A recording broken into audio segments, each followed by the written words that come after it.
भगवान की जय। श्री गणेशाय नमः। श्री प्रभु रामचंद्राय नमः। शक्ती शतछिद्र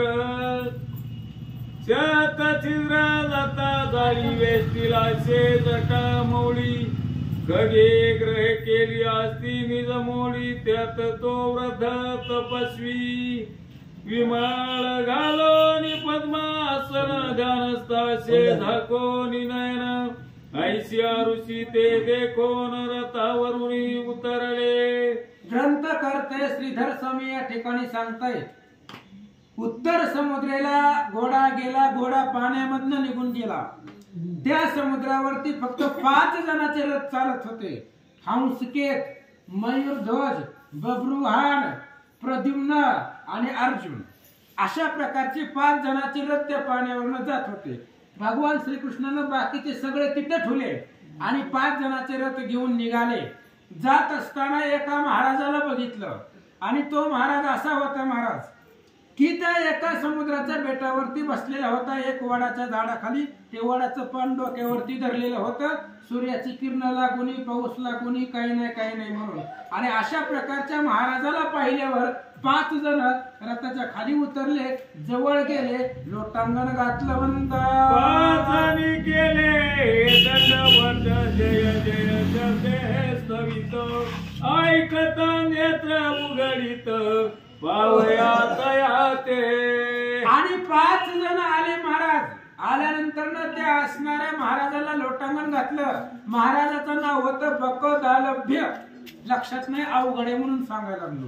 आणि मग त्यावेळेस महाराजांनी डोळे उघडले, ऋषींनी पाहिलं समोर 5 जण होते। काय बोलतात ऐका। पाहता श्री कृष्ण चरण मुनीश्वर पावला समाधान आनंदे उत्फुल नयन होनिया बोलत।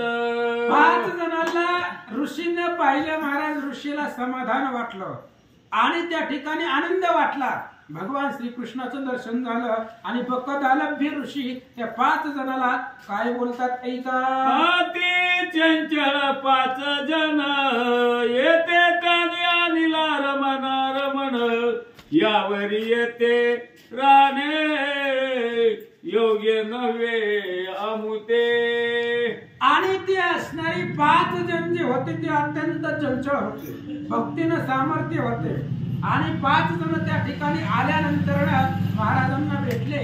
त्यावेळेस त्यांनी विचार केला इथे एकच बेटा आणि एकच महाराज बसलाय, मग आपल्याला राहण्याची सोय नाहीये। काय बोलतात ऐका। साधवे ते जावे 5 जण मग स्वरूप पावे चितगण येते नवल झाले गण 5 आणि श्रीकृष्ण अनिला। आणि त्या ठिकाणी असणारे 5 विषय असतात। साधकाने 5 विषयाचा त्याग करायचा तर देवाची भेट होती।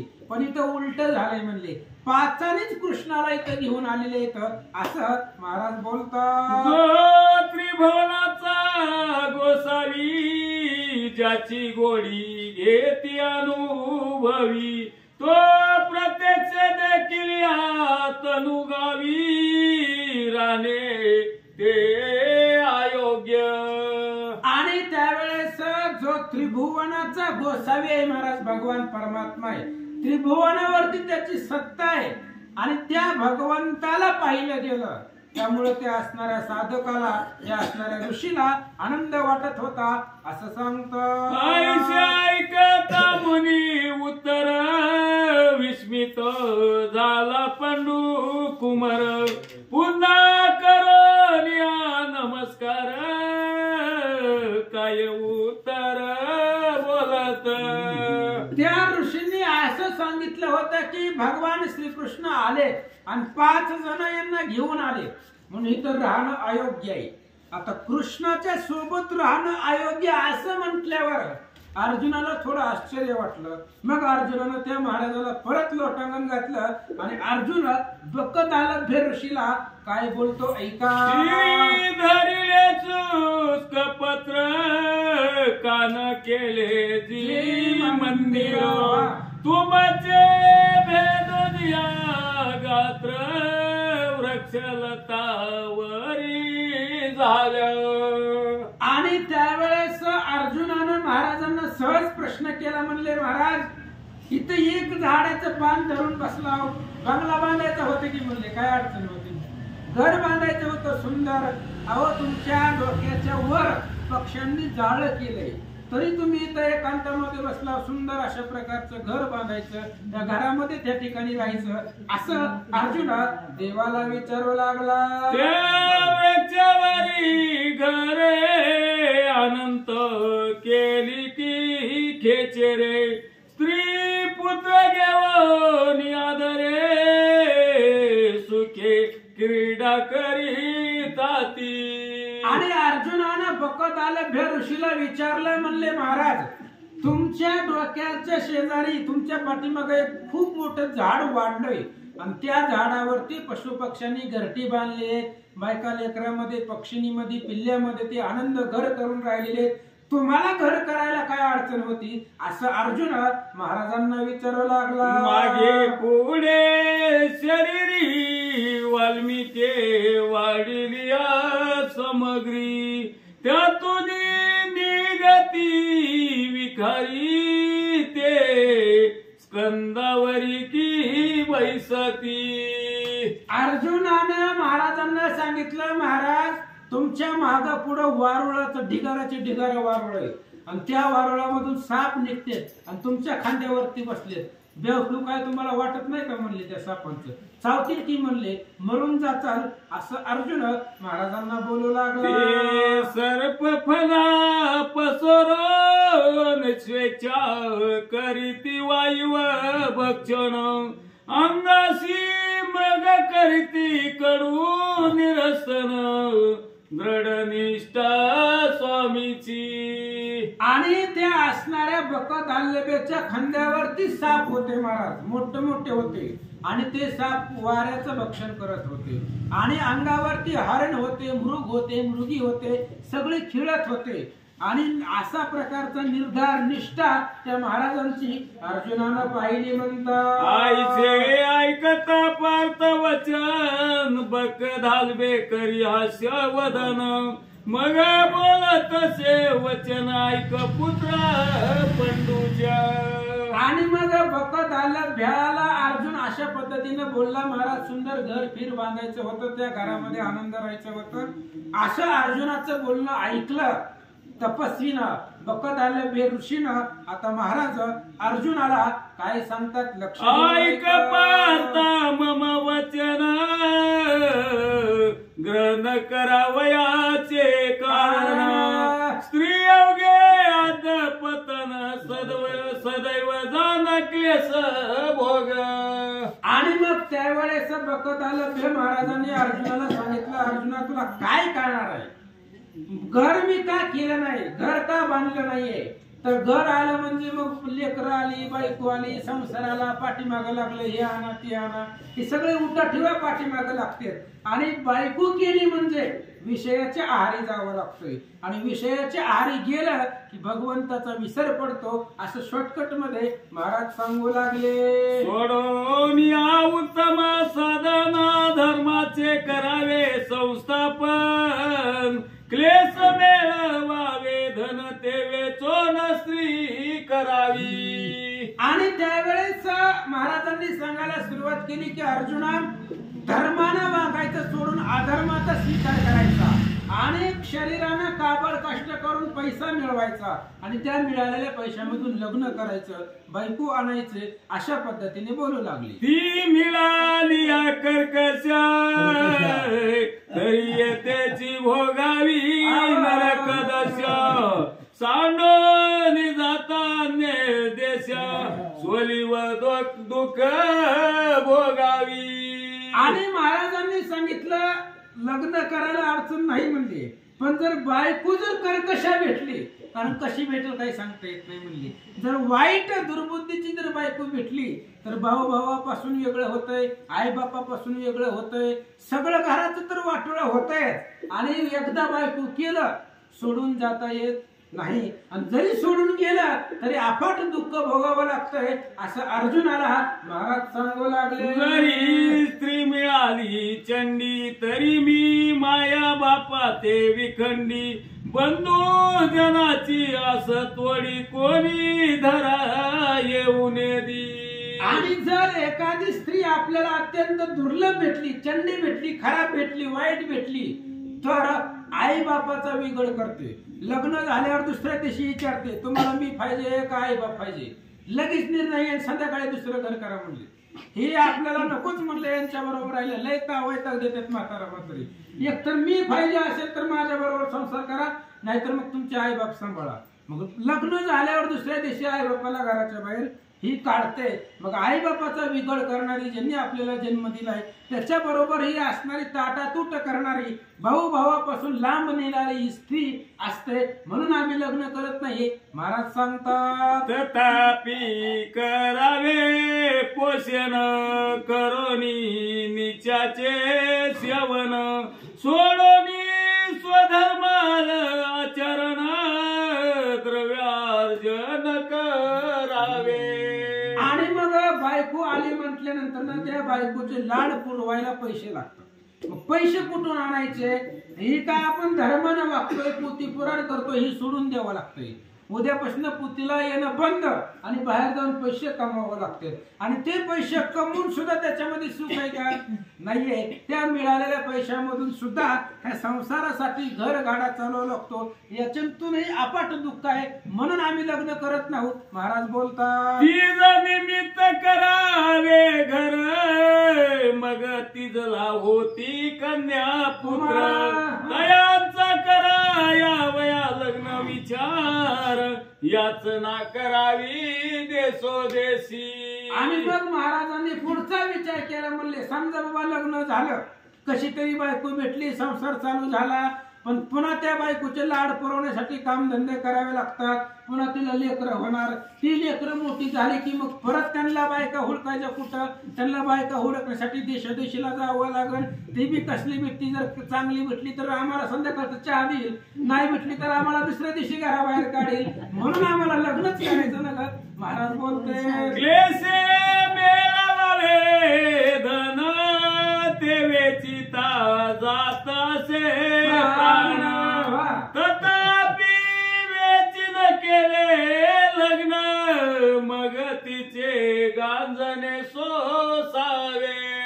आणि एकतर लग्न करणं खूप अवघड आहे. लग्नासाठी लाख 1.5 लाख रुपये लागतात महाराज. आजकाल 5-10 रुपयामध्ये लग्न होत नाही. अफाट पैसा लागतो. आणि त्या लग्नासाठी पैसे आणायचं कुठनं. बरं समजा कसं तरी लग्न झालं, अफाट शरीराला त्रास देऊन आईशी आईशा कष्टी मिळे ती वाढवी उपाय बळे. होय, अशा प्रकारचे पैसे मिळवायचे, शरीराला त्रास देऊन लग्न करायचं.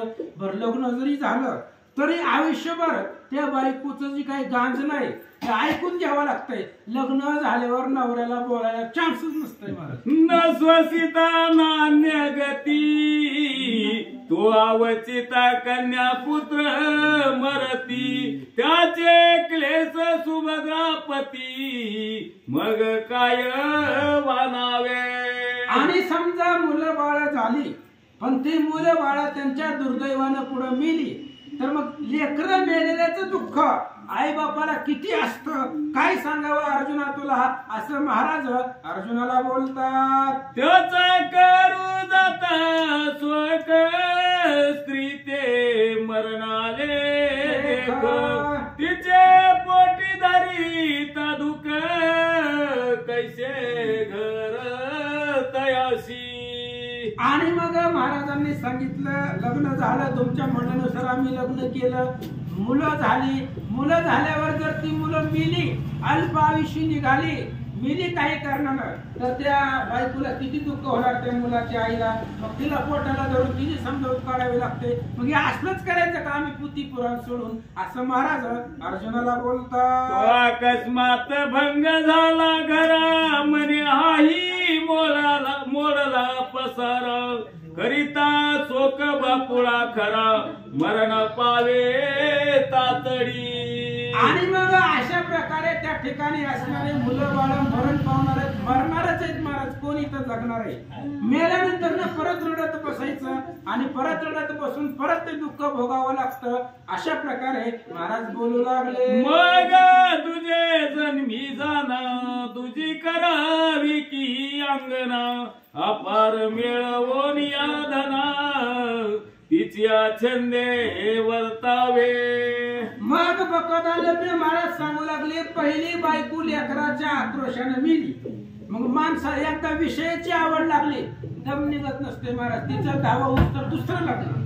दुसरी बायको आणली आणि दुसरं बायको आणल्यावर मग ती जसं नाचवी तसं त्या बायकोच्या पुढे नाचावं लागतंय, तिचं ऐकावं लागतंय. असं महाराज अर्जुनाला बोलतात. तेही झाले कुमार त्याशी वाढला मत्सर त्या दोघांची कर कर व्रतप काळी सोसावी. आणि बकदालबेने सांगितलं, अर्जुना त्या दुसऱ्या बायकोला मुलं झाली आणि दुसऱ्या बायकोला झालेली मुलं जर कर्कश निघाली, वाईट प्रवृत्तीची निघाली, तर मग म्हातारपणामध्ये ह्या लेकरांची किरकिर ऐकायला लागते. म्हातारपणामध्ये काय मला चहा देत नाहीत, पण नीट बोलत सुद्धा नाही, ती नाहीत बोलत आई बापाला मुलं, टाकून दिल्यासारखं बोलते.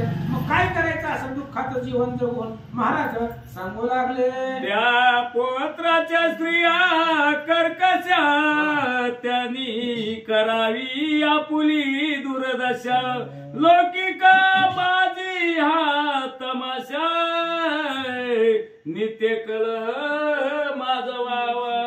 आणि महाराजांनी सांगितलं, आपली मुलं आणि त्या आपल्या मुलाची बायका म्हणजे आपली सुना घरामध्ये आल्यानंतर ना सुना सासऱ्याला कधी काही विचारित नाही, त्या काय मला जेवण मिळत नाही, उगाच ते असणाऱ्या सुना सासऱ्याला नाव उठवणार, किरकिर करत बसणार. मग हेच तमाशा घरातला रोज लोकांना दाखवायचा का? असं महाराज अर्जुनाला बोलतात. ऐसिया दुःख संसारी सुख नसे की हो भरी आज घराचे अंगावरी कैसी येईल सुख निद्रा.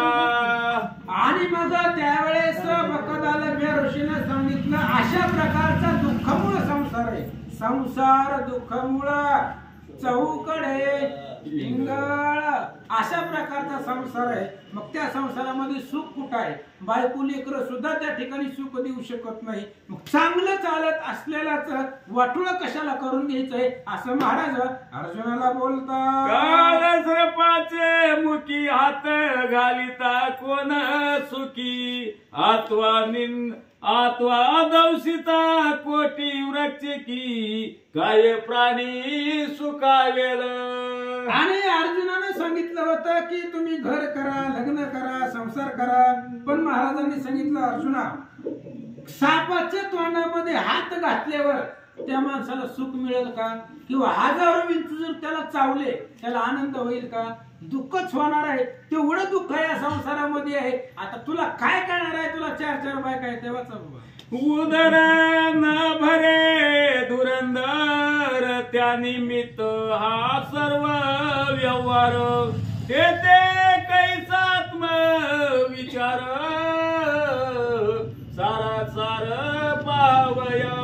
महाराजांनी अर्जुनाला सांगितलं, अर्जुना माणसाचं पोट कधीच भरत नाही माणसाचं पोट, कारण त्याला सारखं मिळावंच वाटतंय. होय, करिता बरोबरी दुरावशी दुरी भावाचे पुरी वावसी, सारखं त्याला हव्यास लागतो. पोट माणसाचं कधी भरत नाहीये. मग असे असणाऱ्या दुःखमूळ संसारामध्ये सुख कुठं आहे? मग तिथं आत्मज्ञानाचा विचार कोण करणार आहे? म्हणून माऊलींनी सांगितलं, तुकाराम महाराजांनी, सारा विचार करा उठा उठी. ही विचार करायलाच संसारात वेळ भेटत नाहीये असं महाराज अर्जुनाला बोलतात. ऐसा जाणो निर्धार म्या संपादिला नसे ग्रहाचार जळो तो विचार त्रना सागर अतिवाडे. अब मागापासून दिवा का घेऊन हिंडायला लागला? कुठेतरी शिवा त्याला बसा आपलं. ती महाराज काय सांगायला ते ऐकणार.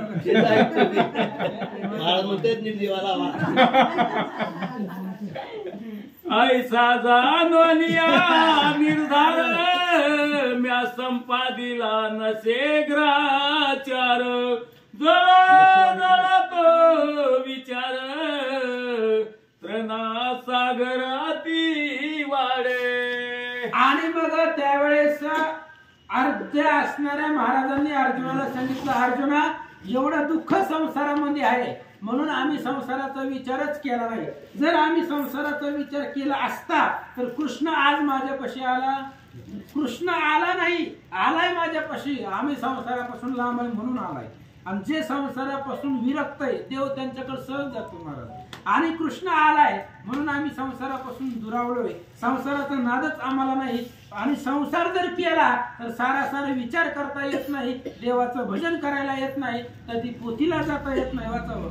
माझी स्त्री हे माझे क्षेत्र, माझे घर माझे पुत्र, बंधू लेकी दोहित्र, वसुजन हेही माझे. आणि मग एकदा संसाराच्या नादी लागला की मग माझी बायको, माझे लेकर, माझे त्या ठिकाणी नातवंड, पुन्हा सगळं माझा परिवार, हे सगळं माझं म्हणण्यामध्ये येत आहे. आणि हे माझ्यामध्ये गुरफळून जातोय. आणि माझ्यामध्ये गुरफळून गेले की मी कोणाही कळत नाही. वाचा. हा काया विद्याभास कोण देईल कन्यायास, पुत्र पौत्र काही होतील त्यास, विवाह कैसा होईल हो. मग लग्न झालं की सगळं टेन्शनच वाढतं महाराज. एकतर लग्न नाही झाले की लग्न होण्याचं टेन्शन, लग्न झाले की बायको कशी मिळते त्याचं टेन्शन, कशी तरी बायको मिळाली तिला लेकरं होत्यात, लेकरं मोठी झाली की त्यांच्या लग्नाचं टेन्शन, ह्याला कोण बायको देतोय का नाही, कशी भेटती की नाही, आम्हाला सांभाळते की नाही, हे सगळं टेन्शन संसारामध्ये असतंय असं महाराज अर्जुनाला सांगतात. सदा करीत ग्रह चिंता मनी नाटवी भगवंता, व पायाची तो वार्ता नसे स्वप्नी तयाचे. आणि मग म्हणून या सारखं गृहस्थाची चिंता आहे, घरची चिंता आठवते महाराज, घराचंच ध्यान लागतंय. त्या घरच्या चिंतेमध्ये भगवंताचं नाव कधी आठवतच नाहीये. आणि भगवंताचं नाव न आठवल्यामुळं मोक्षाचा मार्ग दिसत नाहीये असं महाराज सांगतात. ऐसा करोनिया विचार न केले स्त्री आणि घर, देह तो शन बंधुर याचा काय भरवसा. आणि त्या बकदाला ऋषीने तुकाराम महाराजाचं प्रमाण सांगितलं, कोण दिवस येईल कैसा नाही देहाचा भरवसा. या देहाची गॅरंटी काय आहे म्हणले, आयुष्य जात आहे पहा, काळ जपत से महा, सोहिताचा गोर वहा, ध्यानी राहा श्रीहरीच्या.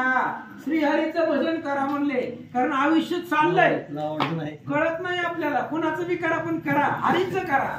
आणि त्याच्यामुळे आयुष्य चाललंय कळत नाहीये. अशा प्रकारे महाराज बोलतात. जळी उठती बहुद की चपला झळके विषद, जलपत्री जल वृंद कैसे जाण अनित्य हे. देह तशा पद्धती नाही महाराज, देह आता आहे तर परत नाही, देहाची गॅरंटी नाही. जसं पाण्याचा बुडबुड असतो, दगड टाकला की बुडबुडा किती वेळ निघतो तेवढ्या वेळ माणसाचा विषय.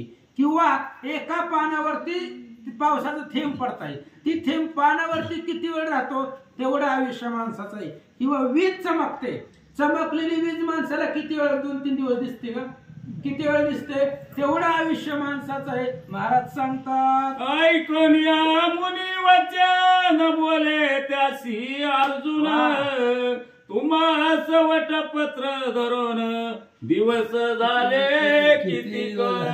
आणि एवढं महाराज ज्ञान सांगायला लागले अर्जुनाला. अर्जुनाच्या मनामध्ये प्रश्न आला. अर्जुनाने विचारलं, महाराज ठीक आहे हो, तुम्ही लग्न केलं नाही, संसार केला नाही, ती जाऊ द्या सगळं, आता ती विषय बंद करतो मी. मला सांगा, ह्या असं बेटावरती झाडाचं पान धरून तुम्ही इथं किती दिवस बसलात असं अर्जुन विचारू लागला.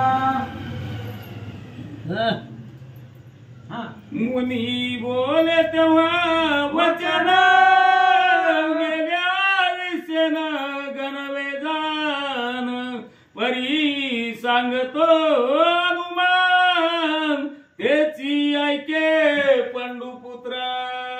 अर्जुनाने विचारल्यावर बकत आले ऋषीने सांगितलं, अर्जुना आता ह्याच महाराजांनी सांगितलं होतं आयुष्य क्षणिक आहे, संपणार आहे, गॅरंटी नाही. पण माझं आयुष्य मी किती दिवसापासून इथं बसलोय, मी मोजतोय पण मला संख्याच लागत नाही. किती दिवस झाले मी मोजतोय पण माझे मलाच माहित नाही मी किती दिवस झाले इथं बसलोय. हा मार्कंडेयासारखे ऋषी अनंत झाले परियेसी, लोमशालिक तापसी अपार झाले कित्येक. आणि मी इथं बसलो याला किती दिवस झाले, हे मार्कंडेय ऋषी माझ्या पुढे किती वेळा जन्मून गेले.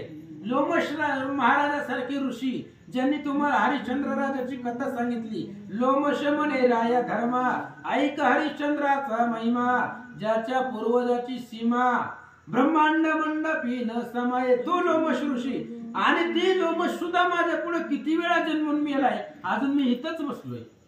ऐसे माझ्याही शेजान मनोनी न करी सदन, काय सेवावे जन्म मरण तुमचे परी अर्जुना.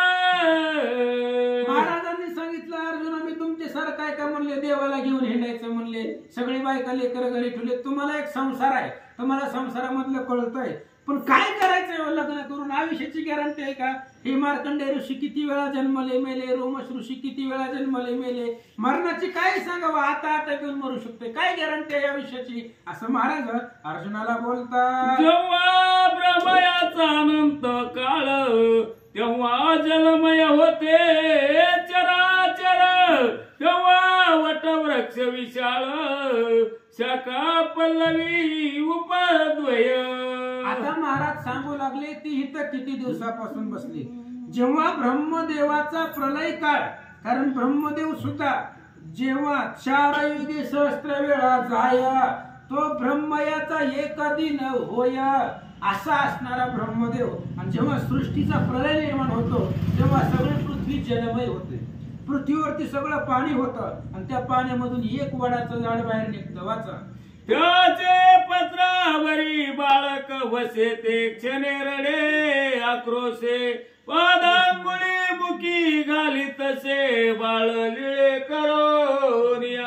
आणि त्या वडाच्या सगळी पृथ्वी जलमय झाली. आता पृथ्वीवरती काही शिल्लक राहिले नाही, सगळं पाणी झालं. त्या पाण्यामधून एक वडाचं झाड बाहेर निघलं, आणि त्या वडाच्या झाडाच्या पानावरती एक लेकरू लहान उग, तोंडामध्ये अंगठा, पायाचा अंगठा घालून चोकत बसलेलं ते लेकरू बसलं, असं महाराज सांगतात. सुनानिसिक सुवदान सुमिस्त अकर्ण नयन, त्याचे होता मद दर्शन, मग मी सागरी बुडी देतो. आणि मग त्यावेळेस असं असणार ती लेकरू तिथं जन्मलं. सुंदर आहे महाराज लेकरू, आकर्ण अशा प्रकारचे त्याचे नयन आहे, तर स्वरूप सुंदर दिसायला दिसतंय. आणि ते लेकराचं मला दर्शन झाल्यावर मग मी या पाण्यामध्ये त्या ठिकाणी उडी टाकतो, बुडी देतो, असं महाराज सांगू लागले. बाळ दशेत अज्ञान विसरले आत्मस्मरण, ते न देखवे माझे न, मग मी बुडी देतसे. आणि ते लेकरू जन्माल्यानंतर ना लेकराला काही कळत नसतं महाराज. भूक लागली तरी बी ती रडतं, तहान लागली तरी बी ती रडतं, त्याला अज्ञान दशेमुळं काही कळत नाही. आणि त्या लेकराच्या भविष्याची चिंता मला होते. आता ह्याला कळत नाही, मग भगवंताला कसं आठवल, याचा उद्धार कसा होईल, त्या लेकराचं मला दुःख बघवलं जात नाही, म्हणून मी पाण्यात बुडी देतो, असं महाराज सांगू लागले. तुम्ही स्वदेश सोडून दूर येते का पातले तर समग्र, हे तो असे जळा पार, पुढे कैसे तरल की. आणि महाराजांनी अर्जुनाला विचारलं, मी एवढ्या दिवसापासून इथं बसलोय, अजून मला भेटायला कुणी आलेलं इथपर्यंत तर कुणी आलं नाही, मग तुम्ही देश सोडून इथं कशाला आला. स्वतःच्या घरी मध्ये राहायचं तर इथं एवढ्या लांब, आणि चारी बाजूनं पाणी आहे, आणि पुढे बी सगळं पाणी आहे, मागं बी पाणी आहे, आता पुढे तुम्ही कसं जाणार आहो, असं महाराज अर्जुनाला कृष्ण वटपत्री जाणं निजला तेव्हा झाले त्याचे दर्शन, त्यावरी झाले पुनरागमन, परी अशी काही न मागे मी. आणि महाराजांनी सांगितलं तुमच्या बरोबर जो आलाय कृष्ण, तो कृष्ण माझ्या पुढे उग बारक्या लेकरावर त्या वडाच्या झाडाच्या पानावरती खेळत बसलेलं होतं आणि त्या लेकराला त्या कृष्णाला मी पाठीमागं बी पाहिले. आता आलाय इथं माझ्या पुढं, तरी मी कृष्णाला काही मागणार नाही. कृष्ण हा झाला तरुण, लक्ष्मणवंत झाला पूर्ण. आता तुझं काय मागू दान, धर्मदर्शन करवी माते. आणि ती लेकरू तवा लहान होत, आता तरुण झालाय, लग्न झालंय, बायको लेकरं सगळी झाल्यात, लेकरांना आतवाला घेऊन इथं आलाय कृष्ण. मग आता मी कृष्णाला काय मागणार आहे? काहीच मागणार नाही. फक्त धर्मराजाचा अश्वमेध यज्ञ चाललाय, त्या यज्ञाला फक्त मला घेऊन चल, धर्माचं दर्शन कराव, असं महाराज कृष्णाला बोलतात. पुढे येई रे जनार्दना, मज देई क्षमालिंगण. प्रेमे करावी धर्म दर्शन, हे काय मना येऊ दिलेसे. आणि मग त्यावेळेस त्या असणाऱ्या महाराजांनी कृष्णाला सांगितलं, बघत आलं कृष्णा पुढे ये म्हणले, आम्हाला आलिंगन दे, दर्शन दे आणि धर्मदर्शनाला घेऊन चला, असं सांगतात. ऐसे बोलोनी मुनी वचन, भावे आलिंगिले कृष्ण अर्जुन. तैसेची ते चारी जण, आलिंगिले मुनी वरे. आणि अशा प्रकारे बकतालव्य ऋषी बोलले, कृष्णाला आलिंगन दिलं, अर्जुनाला दिलं, हंसकेत, मयूरध्वज आणि रुद्र आणि प्रद्युम्न, अशा प्रकारची 5 जण आलेली होती. 5 जणाला सुद्धा महाराज भेटले. म्हणतात कृष्ण तुझे झालिया दर्शन, मनाला माझन लगे त्रिपुत्र धन. परी काळ क्रम वया लागोन, वटपत्र श्रीधरी येले. आणि त्यावेळेस त्या असणाऱ्या ऋषींनी सांगितलं, कृष्णा तुझं दर्शन आम्हाला झालं, आता तुझं दर्शन झाल्यामुळे आता काहीच नको म्हणले, पण काळक्रमाने करावी लागेल ना, जिवंत तर राहावं लागेल. मग जिवंत राहण्यासाठी सूर्याची किरण लागू नये म्हणून एवढं पान मी डोक्यावरती धरलं, असं बोलतात. तुझे देखता चरण सर्व मी पावलो श्रीधन. ऐसे ऐकता वचन मग कृष्ण स्तवन मांडिले. आणि त्यावेळेस बकतालव्य ऋषीने सांगितलं, कृष्णा तुझं दर्शन झालं, याच्यामध्ये सगळं मिळालं म्हणले, संसार परमार्थ सगळं याच्यामध्ये आलं, आता काही नको, असं महाराज बोलल्यावर कृष्णाचं स्तवन बकतालव्य करू लागले. कृष्ण म्हणे मुनिवरास, तू साक्षात पुराण पुरुष. विसंती संख्या मुख्य ब्रह्मयास, तू देखिले स्वामिया. आणि त्यावेळेस कृष्णानं त्या महाराजाला बोलायला सुरुवात केली, तुम्ही खूप जुने आहेत म्हणले, मी लय दिवसापासून तुम्हाला बघतोय आणि तुम्ही स्वतःच्या डोळ्यानं हीच ब्रह्मदेव विशंती योजन, आता चतुरानं नाही 4 तोंडाचा आहे, 20 तोंडाचा ब्रह्मदेव तुम्ही पाहिलाय, असं कृष्ण महाराजाला बोलतात. तू आमचा सर्व उत्तम, तू आमासी पूज उत्तम. तव प्रसादे करोनी धर्म, याग सफळ हो स्वामी. आणि कृष्णाने सांगितलं, तुम्ही त्या ठिकाणी उच्च दर्जाचे आहे, तुम्ही आम्हाला पितृस्थान आहे, तुमचा आशीर्वाद श्रेष्ठ आहे, तुमच्या मदतीनं तुमच्या साह्याने धर्मराजाचा यज्ञ पूर्ण करू, भगवंत बोलतात. ऐकोनी बोले मुनीश्वर, तू माझ्या ठाई गर्व भार. ठेविला परिहारी मी किंकर, नदरीच की गर्वाते. आणि असं कृष्ण बोलला. कृष्णानं महाराजांना थोडासा मोठेपणा दिला, बाबा तुमच्यापेक्षा श्रेष्ठ कोणीच नाही. त्यावेळेस बकतालव्याने सांगितलं, जसं बाकीच्याला फसवतो त्या फसणाऱ्या मधला मी नाही, तुला वाटेल महाराजांना थोडा सन्मान द्यावं, लगेच महाराजाला गर्व येईल, महाराज पळत येतील, असं जर वाटलं तर मी गर्वाला स्पर्श करत नाही, गर्वाची अलिप्त आहे, असं बकतालव्य कृष्णाला बोलतात. पूर्वी माझा ब्रह्मयासी बहुत झाली गर्व रावसी, ती तोडली म्या निजशेसी ते कृष्णा तू ते ठाऊके. आणि बकालबे महाराजांनी कृष्णाला सांगितलं, कृष्णा तुला बी माहित आहे मला बी माहित आहे, पण बाकीच्याला माहिती नाही. ब्रह्मदेवाला एकदा गर्व झाला होता, खूप गर्व झाला होता, मी सृष्टी करताय, माझ्यापेक्षा मोठं कोणीच नाही असं ब्रह्मदेवाला वाटलं होतं. आणि त्या ब्रह्मदेवाचं गर्वहरण आम्ही केलंय. एकदा ब्रह्मदेव माझ्यापाशी आला, काय बोलला, परता तुझं ते नसे ठावे तरी ऐक रे स्वभावे. चित्त देई जे बरवे कथानक प्राचीन हे. आणि बकालबे ऋषीने सांगितलं, कृष्ण अर्जुना तुला माहित नाही म्हणले, कृष्णाला सगळं माहित आहे पण तुला काहीच माहित नाही. ती तुला सांगतो, पुराणी कथा आहे म्हणले, खूप जुनी आहे, जरा ऐक. ब्रह्मकल्पी रातो म्हणून मज झाला अभिमान. ते 24व्या वर्षीचा चतुरानन मदची बोलिया बोलिला.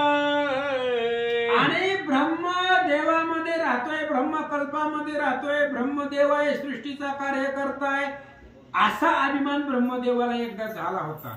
आणि ब्रह्मदेव माझ्यापाशी आला तेव्हा ब्रह्मदेव 24 वर्षाचा होता. आणि तो ब्रह्मदेव माझ्यापाशी आला, काय बोलला ऐका, राजहंसारुण पूर्ण मद बोले का करीसी अनुष्ठान.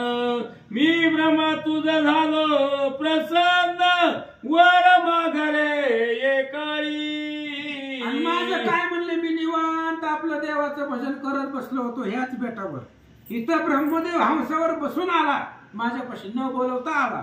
आणि आल्यावर ब्रह्मदेवाने सांगितलं, कशाला तप ध्यान करायला लागलाय, प्रसन्न झालाय म्हणले मी तुला, काय मागायचं ती माग, असं ब्रह्मदेव मला एकदा बोलला. हस्ती पुस्तक धरून मुखे करीत वेद पटन. गर्व भार धरून मज लागी बोलत. आणि ती ब्रह्मदेव हंसावर बसून आला, हातामध्ये पुस्तक घेऊन आला, मुखामध्ये वेदाचं पठण करत आला. पण गर्वानं भरलेला ब्रह्मदेव आला आणि मला गर्वानं त्यावेळेस काय मागायचं ती माग, असं ब्रह्मदेव मला बोलू लागला. आईचे ऐकता त्याचे वचन मी बोलिलो गर्व धरून. तुझे येते काय प्रजन येतो निजाई दुरात्मया. त्यावेळेस ब्रह्मदेव मला खूप गर्वानं बोलला, काय मागायचं ती माग म्हणले तुला देतो. असं ब्रह्मदेवाच्या मनातला गर्व मी ओळखला आणि मी बी जरा गर्वानं बोललो, जाय म्हणले तुझी गरज मला नाहीये म्हणले, तुला कोणी बोलवलं इथं कशासाठी आलाय, जा इथं निघून, असं मी सुद्धा ब्रह्मदेवाला बोललो. असं ती महाराज अर्जुनाला सांगू लागले. तुझ सारिके चतुरानन म्यानंत देखील जाण. तू प्रसन्न होऊन काय देणे मज लागी. आणि त्यावेळेस महाराजांनी सांगितलं, तुझ्यासारखे ब्रह्मदेव मी अनंत बघितले, तू एक आला ती बी 24 वर्षाचा आहे, ह्याच्या पाठीमाग तुझ्यासारखे किती ब्रह्मदेव बघितले आणि तू मला देऊन देऊन काय देणार आहे, असं महाराज ब्रह्मदेवाला बोलतात. ऐसे बोलता गर्व उत्तर तो सुटला अद्भुत समीर. पृथ्वी पासोनिया अंबर व्यापोनिया चालिला. आणि अशा प्रकारे बोललो त्याला ब्रह्मदेवाला काय देणार आहे म्हणले, तू गर्व धरून बोललो, म्हणजे दोघं बी गर्वामध्ये होतो. तेवढ्या वेळामध्ये भयंकर वारा सुटला, चक्रीवादळ, आणि त्या वाऱ्यामध्ये आम्हा दोघांनाही उडवलं, आकाशामध्ये नेलं, कुठं गेलो वाचा. भंग केला सकळ द्रुमास व्यापिले पृथ्वी आकाश. त्याने उडविले दोघास अनंत ब्रह्मांडा माझारी. आणि अद्भुत अशा प्रकारचा वारा सुटला. आम्ही दोघं बोलत असताना भयंकर वारा सुटला आणि त्या वाऱ्यानं आम्हा दोघांनाही उडवलं, आकाशामध्ये नेलं आणि अनंत ब्रह्मांड फिरवलं. त्या ठिकाणी गेल्यानंतर काय झालं ऐका. देवी फोडून औदुंबर फळास मग मत्सिका त्यात करी प्रवेश. देवी नेले आम्हा दोघास गर्व मोचन करावया. सांगितलं आमच्या दोघाला सुद्धा वाऱ्यानं उडवलं. वाऱ्याच्या परिभ्रमामध्ये आम्ही फिरत लागलो. औदुंबर फळ असतं त्याला उमराचं झाड ते बोर म्हणतात बघा, ते फोडलं का सहज फोडून त्याच्यामध्ये किडे मुंगी जातात, त्याला त्रास होत नाही. तशा पद्धतीनं आम्ही अनंत ब्रह्मांड त्यावेळेस फिरू लागलो. कोण? महाराज आणि ब्रह्मदेव असं सांगतात. पाहता ते असे सुंदर त्या माझी देखील चारचर आश्चर्य वाटले थोर अभिनव रचना देखोनी. आणि आम्ही दोघही त्या अनंत ब्रह्मांडामध्ये गेलो महाराज, फिरलो. तिथं गेल्यावर एक अद्भुत अशा प्रकारचं आश्चर्य पाहिलं. चर आणि आचर अशा प्रकारचं सुंदर एक सौंदर्य आम्ही पाहिलं.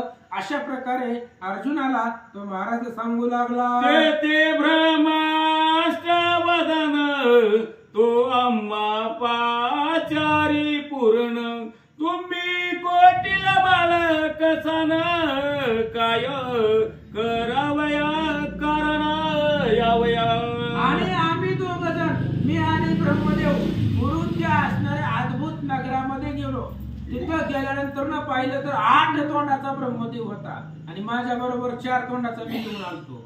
आणि त्याच्या दुप्पट 8 तोंडाचा ब्रह्मदेव तिथं बसलेला आम्ही पाहिला. आणि त्या ब्रह्मदेवानं 8 तोंडाच्या ब्रह्मदेवाने विचारलं, कोण आहे तुम्ही? लेकर इथं कशाला आलाव? अशा प्रकारे त्या अष्टमुखी ब्रह्मदेवानं आम्हा दोघांना विचारलं. त्यासी बोले चतुरानन मी सत्य लोक वासी जान मी ब्रह्मा विष्णू नंदन हा शिष्य माझा जाणी रे.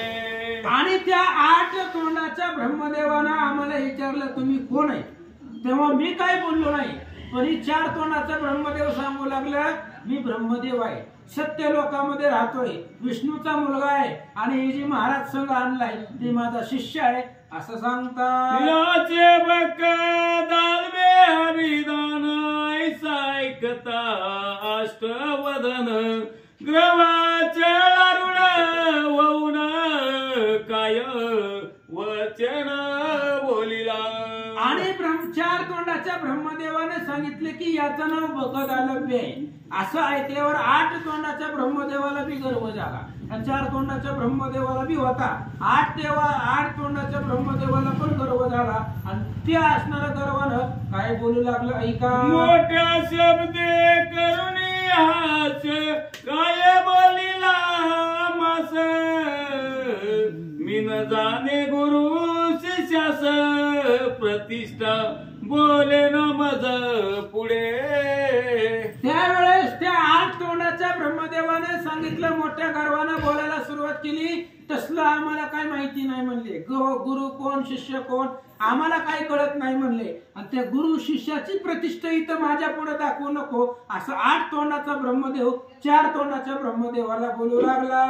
वरीच खग दत्त बळी जो उदेला नाही अंश मारी तो उदेल या प्रातकाळी एकही न दिसे शोधिता. आणि रात्रीचा प्रभाव तोपर्यंत आहे जोपर्यंत सूर्य उगवत नाही. दिव्याची ताकद तोपर्यंत आहे जोपर्यंत सूर्य उगवत नाहीये. सूर्य उगवल्यावरती अंधाराने दिवा कशाला लागतोय. तसं माझ्यासारख्या ब्रह्मदेवाला तुम्ही अजून बघितलं नाहीये असं 8 तोंडाचा 4 तोंडाच्याला बोलू लागला. तुझी माझ्याशीचे वौन दोघे करारे सेवन स्वचार्थ मृतिका जीवन शिष्य पणे अनारे.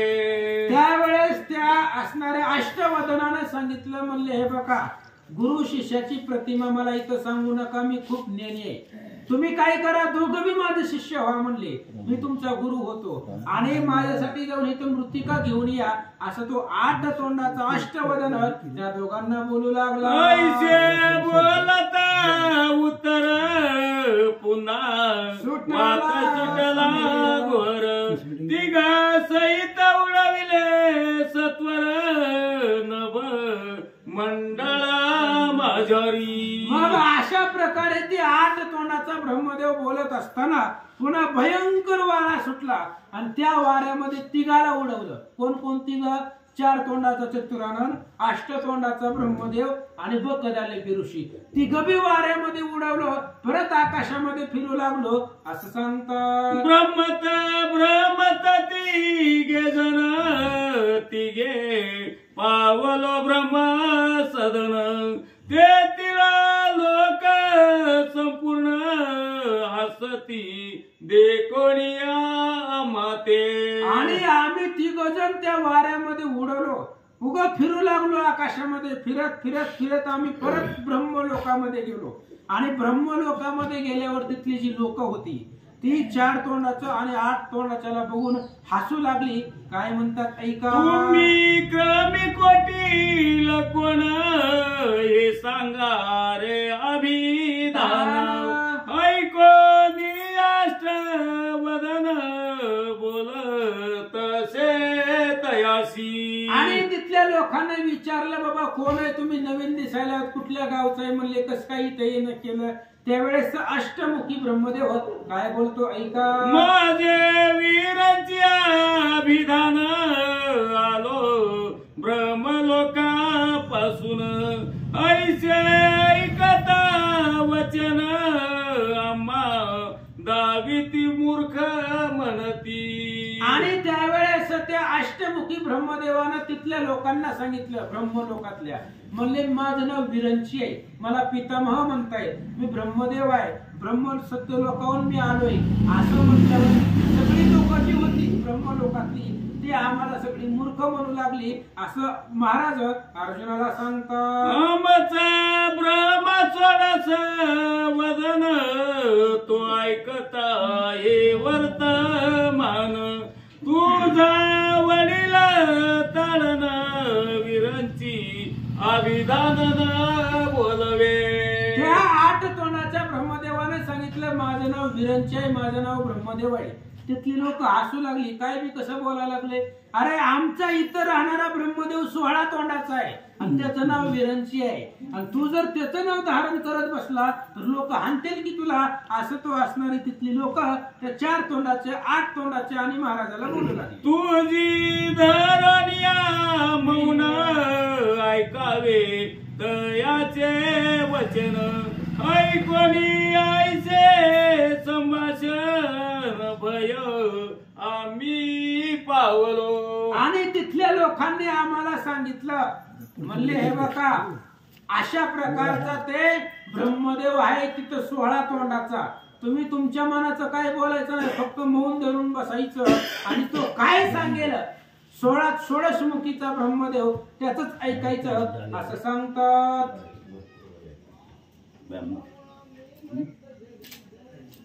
का उठला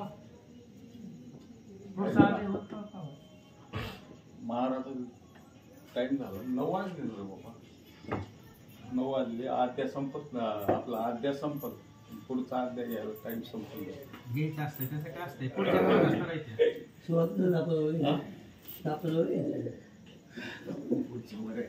पुंडलिकावरदे हरे विठ्ठल श्री ज्ञानदेव तुकाराम प्रभु श्री रामचंद्र भगवान की जय.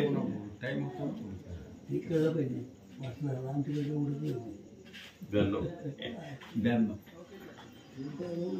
ओम श्री गणेशाय नमः, श्री सरस्वती नमः, श्री सीतारामचंद्राय नमः. आमचा ब्रह्मा 16 वदन, तो ऐकता हे वर्तमान, तुम्हा करील ताडन विरंची विधान बोलावे. तुम्ही धरो नियमवून ऐकावे तयाचे वचन, ऐकून ऐसे संभाषण भय आम्ही पावलो. भक्तदालभ्य महाराज अर्जुनाला सांगतात, अर्जुना अशा प्रकारे आम्ही 3 जण, 4 तोंडाचा ब्रह्मदेव, 8 तोंडाचा ब्रह्मदेव आणि मी त्या ब्रह्मलोकामध्ये गेलो आणि तिथल्या लोकांनी सांगितलं काहीच बोलायचं नाहीये, इथं 16 तोंडाचा ब्रह्मदेव आहे, फक्त ह्याचं ऐकायचं. आणि असं ऐकल्यावर आम्हाला जराशी भीती वाटली असं सांगतात. तो आम्हा दाविला 16 वदन, तो देखता झाला हास्यवदन, म्हणे हे जीवाले कोटोन काय अभिधान म्हणावितो. आणि 16 तोंडाचा ब्रह्मदेव आला आमच्या समोर. त्यानं विचारलं, बाबा कुठले ठीक कोण आहे, स्वतःला कोण म्हणते, नाव काय यांचं, गाव काय, कुठून आले, असं 16 तोंडाच्या ब्रह्मदेवानं विचारलं. म्हणतात मी ब्रह्मा षोडश वदन तुमचे काय रे ब्रह्माभिधान. तो पुन्हा वाते उडवून चौघासी रे ते धवा. आणि मग त्यानं सांगितलं, मी 16 मुखाचा आहे. मी शब्द आला की भयंकर वारा सुटला महाराज, प्रलयकारी वारा. आणि एवढ्या वाऱ्यामध्ये चौघांनाही उचललं. आता कोण कोण चौघ होते? एक महाराज होता, दुसरा 4 तोंडाचा, 8 तोंडाचा आणि 16 तोंडाचा. एवढ्या सगळ्या 3 ब्रह्मदेवाला आकाशामध्ये उडवलं. कुठं नेलं ऐका. जेथे गर्व अभिमान तेथे सर्वदा भ्रमणे.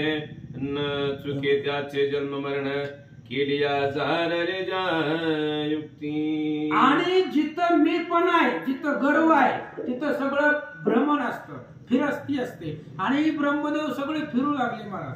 कारण स्वतःला मी म्हणत होते, मी इथला राजा आहे, मी ब्रह्मदेव आहे, मी पालन करताय. त्यामुळं ती 16 तोंडाचं मी म्हणल्यामुळं भयंकर वारा सुटला. 14 जण आकाशामध्ये उडवली असं सांगतात. अधोवदन ऊर्ध्वचरण अंबरी भ्रमलो चौघी जणे.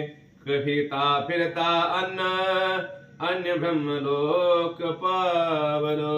अशा प्रकारचे आम्ही 14 जण वर तोंड आकाशामध्ये करून फिरू लागलो. भ्रमण करत करत करत आम्ही 14 जण अनेक वेगळ्या ब्रह्मलोकामध्ये जाऊन पोचलो असं सांगतात. अद्भुत रचना त्या लोकालोकीची. 32 वदनाचा तेथे विरंची. तेथील लोक तो आमुची. नाम गोष्टीच न काढते. आणि अशा प्रकारे आम्ही फिरत फिरत फिरत फिरत गेलो महाराज. तर तिथं ब्रह्मलोकामध्ये पोचल्यावर 32 तोंडाचा ब्रह्मदेव पाहिला. आणि एवढा असणारा ब्रह्मदेव पाहिल्यावर तिथं तर आम्हाला ओळखली नव्हती, आमचं नाव बी काढत नव्हते असं महाराज सांगू लागले. मग म्हा चौघाचे कोण करुणावंत तो. शद वदन आम्हा समीप पाचारून काय वचन बोलला. आणि हे जे 3 ब्रह्मदेव होते महाराज, प्रत्येकाने सांगितले की मी इथला राजा आहे.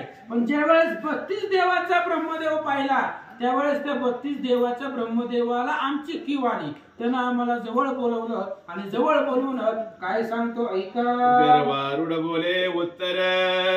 मी ब्रह्मात्यंत थोर. मी हे पाळित चराचर.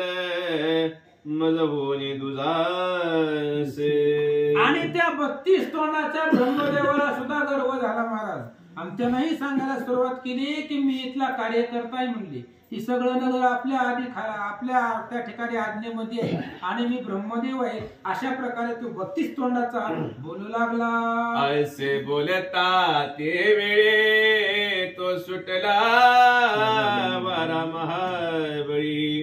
तिने उडविले ते वेळी त्रणा काळी दया परी. मग त्या ब्रह्मदेवाने सांगितले की मी इथला कार्यकर्ता आहे म्हणले.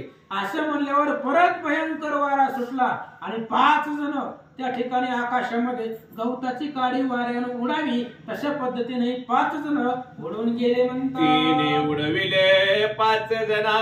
भ्रमताची चालिलो गगना. तो पावलो ब्रह्मसदना. तो 64 मुखाचा विरंची. आणि आम्ही 5 जण त्या ठिकाणी उडालो महाराज. 4 तोंडाचं, 8 तोंडाचं, 16 तोंडाचं आणि 32 तोंडाचं नाही महाराज. एवढे जण आकाशामध्ये उडालो आणि पुढे अजून ब्रह्मलोकामध्ये गेलो. 64 तोंडाचा ब्रह्मदेव तिथं आम्ही पाहिला म्हणतात. तिनेही करिता गर्भदारो. न मग सहाई उडलो तेथुने. ते 27 मुखाचा देखून परम लज्जावा पावलो. आणि मग अशा प्रकारे त्या ठिकाणी असणारे त्या असणाऱ्या 64 ब्रह्मदेवानं सांगितलं की त्यांना मी इथला कार्यकर्ता आहे असं म्हणल्यावर 6 जण उडाले आणि पुढे 108 का 28 डबल करायचं 64 128 मग 128 तोंडाचा ब्रह्मदेव त्या लोकांमध्ये गेल्यावर त्याला आम्ही पाहिलं म्हणतं तेथून एवढे ताजान त्याच्या द्विगुणी देखिले पूर्ण ऐसा सहस्रमुखाचा देखोन तिने मन निवान. आणि मग ते असणारा 128 तोंडाचा ब्रह्मदेव तिथून पुढे गेल्यावर परत ब्रह्मलोकामध्ये गेलो त्याच्या द्विगुण किती होता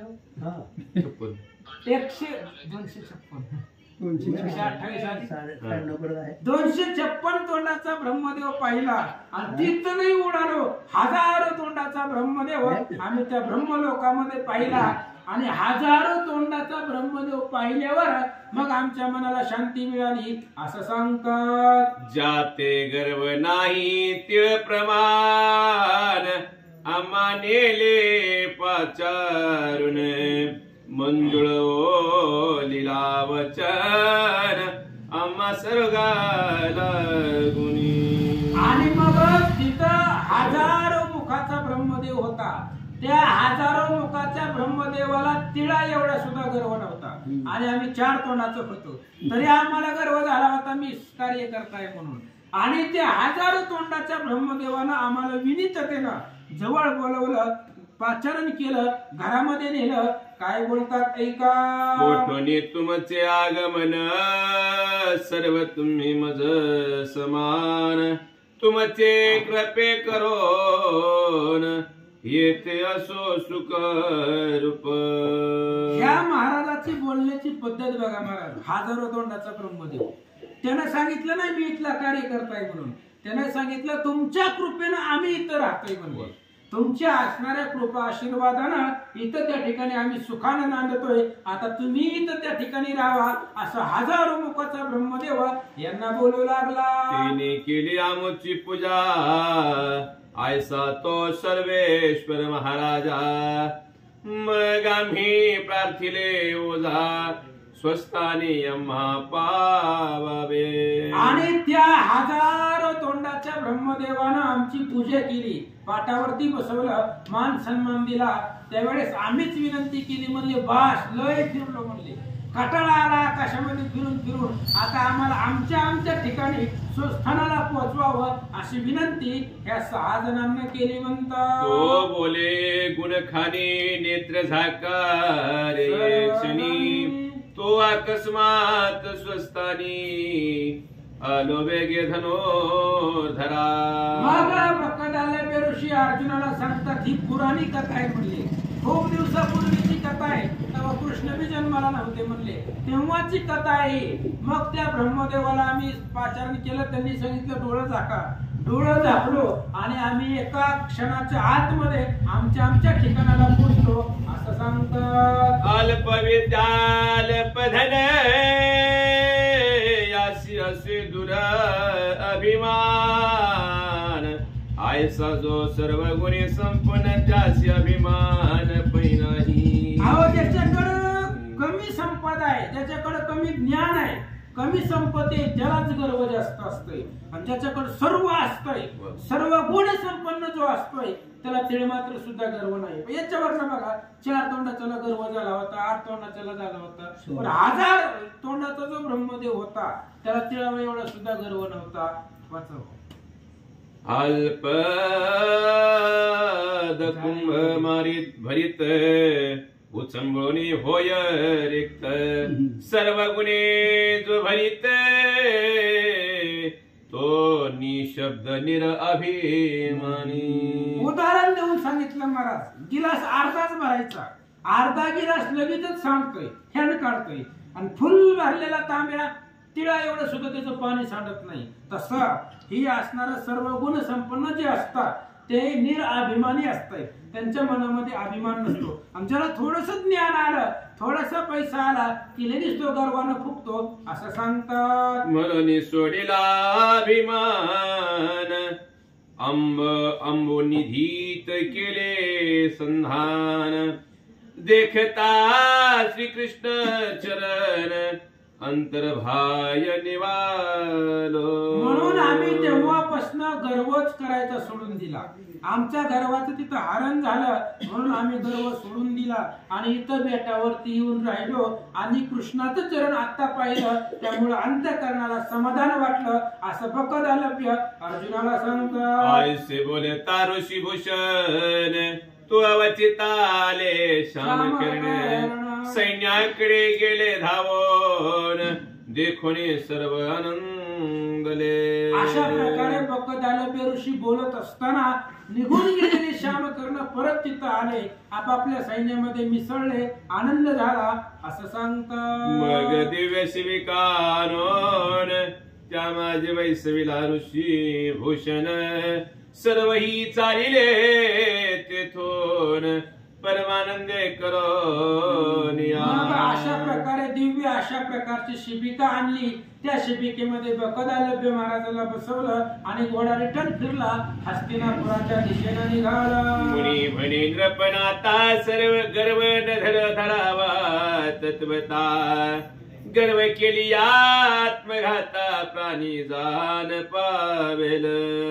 आणि अशा प्रकारे मुनीश्वर ही असणारे वैशंपायन ऋषी जन्मेजय राजाला सांगते ही कथा तुला सांगायची याच्यासाठी की गर्व धरायचा नाहीये आणि जो गर्व धरतो तो आत्मघात करून घेतो. त्याला सुहित विचार आठवत नाही भगवंत आठवत नाही असं वैशंपायन ऋषी जन्मेजयाला बोलतो. म्हणून जो पाळी गर्व श्वान तो जाणावा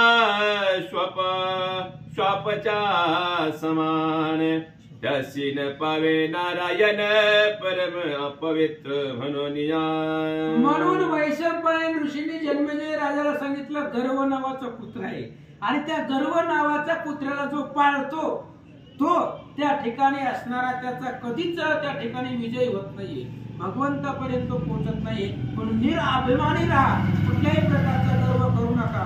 गर्व सारख्या पुत्राला जर सांभाळलं तर तो माणूस पशु सारखा होतो असं सांगतात. या लागी अभिमाना त्या जावे भावे सज्जनात सेवावेस प्रेम हरिसी भजावे परम आनंदे करोनी. म्हणून महाराज सांगू लागले बाबा गर्व करू नका कुठल्याच प्रकारचा गर्व करू नका कारण गर्वाचं हरण होत असतं.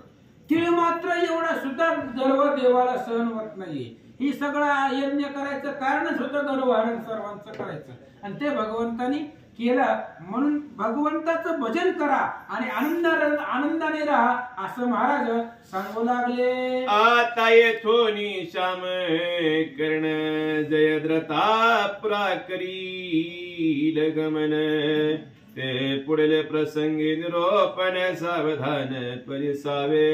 आता इथून पुढे ते असणारे घोडे जयद्रथ नगराला जातील. ही जयद्रथ ह्या जयद्रथाला दुर्योधनाची बहीण दिली होती दुःशीला बरोबर जयद्रथाचं लग्न लावलेलं होतं आणि त्या जयद्रथाला अर्जुनाला मारलं होतं अभिमन्यूला लात मारल्यामुळं आणि ते असणाऱ्या जयद्रथ नगराला उद्या श्यामकर्ण जातील. ऐका म्हणतात श्री जयविनेश्वर श्री कृष्ण लीला अमृताघात भावे ऐकता होय चित्त शुद्ध म्हणे श्रीधर स्मृतिया पुंडलिका श्री ज्ञानदेव तुकाराम पंढरीनाथ भगवान